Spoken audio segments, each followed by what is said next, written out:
So dudes, it's your boy Tuhu. A few months ago, back when Firefly's banner first dropped in Star Rail, I saw a tweet while I was at work at the time about how someone had saved up really hard for her, planning to like E6 her and all that, but wasn't able to and ended up stopping at only E2S1, and how they were so disappointed by the gacha that they were either going to stop rolling and cut their losses, or just quit Star Rail altogether. I forget exactly what that ended up doing. Some of you may know which tweet I'm talking about here because it did do some pretty good numbers. And that got me thinking into doing a video like this, a video where I talk about the dark side of gacha, I guess, for lack of a better term.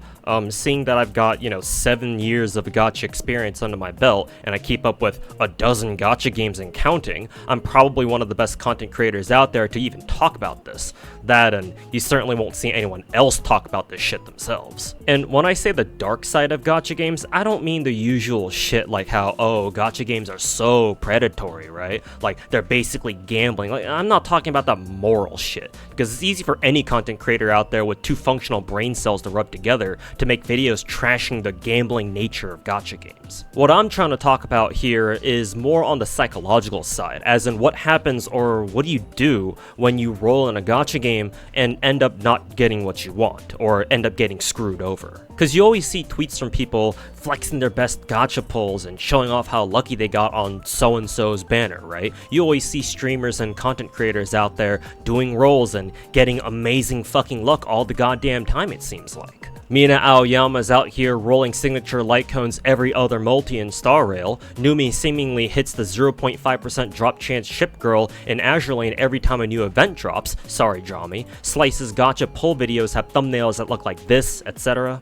So it's very easy for the average gacha player out there to develop a false sense of assurance, I guess, for lack of a better phrase, because when you see so much gacha luck all around you on social media, it's so easy to end up thinking that you can get lucky on gacha too, whether it's because you're under the impression that for some reason the gacha's just being nice to everyone this time around, or because you don't want to feel left out. But as you might guess, hell, as you may know yourself firsthand, that's not always the case, because for every lucky motherfucker out there who gets an insanely fast E6 or C6 or what have you in Star Rail or Genshin or whatever, there's dozens, hundreds, even thousands of other poor bastards who get their asses Star Rail or Genshin impacted instead by the god-awful gacha rates that Hoyoverse games have, and then get skill issued by the coin flips. At this point, now that Genshin's been around for 4 years, even new school gacha players whose first game was Genshin Impact, for example, should know what to expect when it comes to rolling gacha.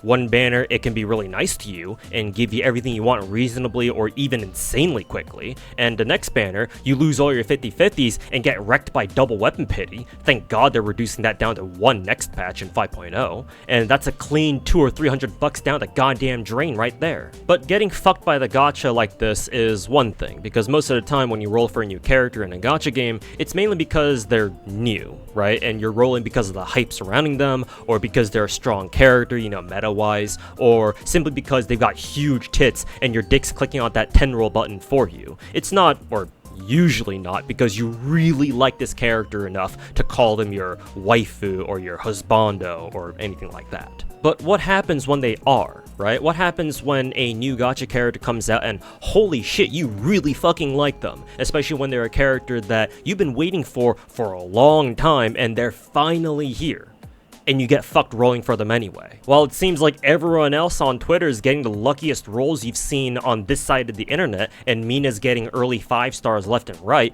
you on the other hand had to go to soft or even hard pity every single time, lost every single coin flip and got 3 more yanqings in the process, and to add insult to injury, you even lost the 75-25 on light cone banner. Then what? Right? How do you deal with that? Well, unfortunately, as someone who's been stuck in this gacha shit for the past 7 years and counting, what I've learned is that you just kind of learn to fucking deal with it. Or to put it even more bluntly, you take the fucking L.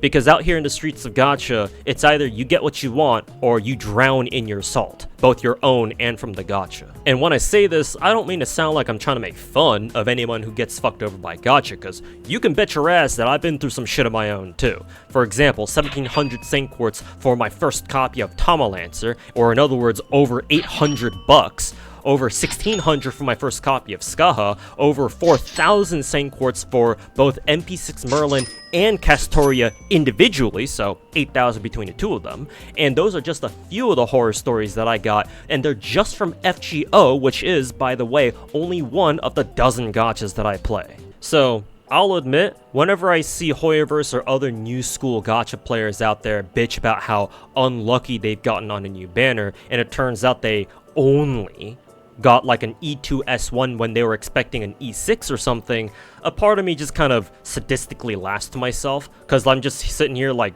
bro, be grateful you even fucking got anything at all. But obviously saying that kind of shit doesn't exactly help someone feel better about their bad gacha luck. But then again, like I said earlier, there's not really much you can do to make yourself feel better about it in the first place. Like back in the day, the way you felt better about your shit gacha luck was to finally roll the character you wanted, but nowadays with stuff like guaranteed pities and newer gacha games, the bar has been raised quite a bit to the point where even when you do get the character you're looking for, you can still get tilted off the face of the planet because you didn't get them as fast as you wanted to, or because you had to burn more gacha currency to get them than you expected. My motto when it comes to rolling gacha is to pray for the best, but brace for the worst. Gacha is RNG, unless you're one of those idiots out there who are convinced that seeded accounts are a thing, which, hey, to be fair, looking at Mina's Star Rail account, you could be fooled into thinking that they are. That aside though, because it's RNG and because you don't know how your gacha rolls are gonna go, especially when you're dealing with 0.6% drop rates or whatever dog shit percentages Hoyoverse games have nowadays, outside of their pity systems that is, you have to learn to temper your expectations. Even if you see other people out there on Twitch or YouTube or Twitter or wherever having god tier luck that just seems to shit out all the 5 stars they ever want, that won't necessarily translate over to you too. Sometimes when you get it twisted, things will go your way, and sometimes they won't. If they do go your way, great. Flex your rolls on Twitter for all 2 or 3 of your internet friends to see and have them roast you for being a pathetic gacha player and a disgusting weeb who goons the Chinese cartoon girls, or unfriend your ass because they rolled on the same banner as you did but got fucked over and now they're pissed that you got better luck than they did. And if your rolls don't go your way, oh well, it's time to either grind the game for more currency to eventually get that new character you've been wanting, or bust out your wallet and surrender your credit card info to Big Daddy Xi Jinping. And let me remind you, being the gacha boomer that I am, that for those of you who play new school gacha games, like Hoyoverse games or whatever, which should be most of you by the way, y'all at least don't need to worry about whether you can even get the character in the first place. Again, these days you've got things like soft and hard pities and guaranteed rate ups and shit like that that make sure that you eventually get whoever's on rate up, at least one copy of them. So you know there's always a hard cap on how much you or your bank account has to suffer. So because of this, the way I see it, the best way to deal with getting bad gacha luck is to make sure that first you have enough currency to guarantee yourself whichever character it is that you want, and then you consider any rolls you do beyond that first copy, whether it's for more copies of the same character, or if you want to go for their signature weapon or whatever, to be a pure bonus. Your main objective should always be the characters, but because signature weapons and extra constellations or eidolons, or whatever they're called in whichever game you play, shouldn't be necessary in whatever game that they're in, you should roll for them at your own risk if you still want them. That being said, it's also perfectly normal to be upset if your gacha rolls don't go your way. It's unfortunately just part of the gacha experience, and everyone eventually gets their shit pushed in by the gacha at some point sooner or later. But sometimes it can happen when you really don't want it to, or when you're not expecting it, and all it takes for someone to drop a gacha game entirely is one bad banner and they're gone. And of course, even when you go into a new banner mentally preparing yourself for the worst, when it actually happens, you can still feel very shafted anyway. Like, no one likes getting fucked up the ass by gacha. Unless you're into that. So the best course of action at that point, after you've rolled for a new character and your rolls are hot dog shit and you're tilted off the face of the planet like you're a flat earther, is honestly just a step away from the game.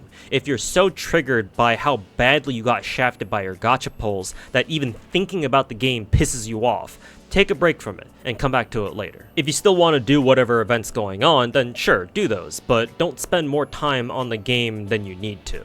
Like, I don't know how good of an analogy this is gonna be, but like when you've got like a rash or something like that, right? For example, you don't keep itching it, that'll only make it worse. You gotta leave it alone for a couple days and check on it later, see how it's doing.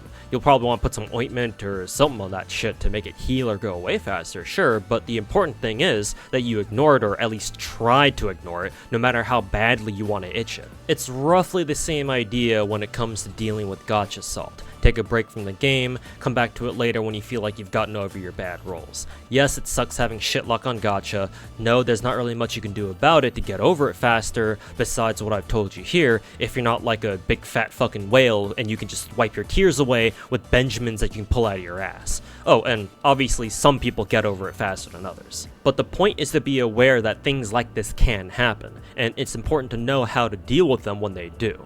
I'm not saying that you should always expect all your gacha rolls to always be shit every single time. For most people, that's not exactly a healthy mindset to have, unless of course you're also a jaded motherfucker like me.